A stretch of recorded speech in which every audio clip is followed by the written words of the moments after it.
Theresa May following him and her arrival at Downing Street as the new Prime Minister.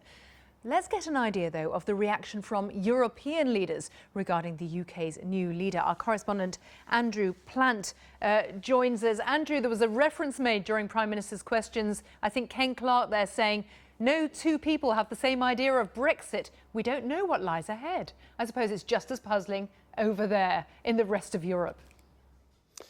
Yeah, while so much has been going on in London for the past 2 days, the presidents of the European Commission and European Council over here have actually been over in China for what was a pre-arranged summit there, ostensibly talking about trade deals, closer political ties and reaching a deal on climate change, a low-cost, low-carbon economy. But inevitably, I suppose, the press conference they held at the end of that 2-day trip this morning was rather hijacked by questions from journalists about their reaction to the news that there would be a new Prime Minister in Great Britain. I think obviously, at the end of the Brexit talks, 20 days ago now, 3 weeks ago, there was a lot of appetite here in Brussels for the UK not to hang around before it implemented Article 50. But listening to some of the comments coming from the EU leaders in China today, I think the mood on that, you can certainly say, has softened. It seemed more conciliatory, really. The tone was slightly different.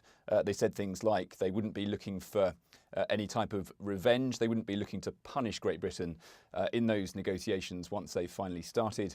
They said that the EU and the UK had been very close friends for the past few decades and would continue to be so even when the Brexit talks began. And I think that is crucial here. I think what they will be looking for, despite the more open, much more positive, slightly acquiescent tone of their comments earlier today, what they're really looking at is who Theresa May appoints to take on those Brexit negotiation roles. She has already talked about, of course, having a whole Brexit department, a new set of offices in Whitehall dedicated to beginning those negotiations.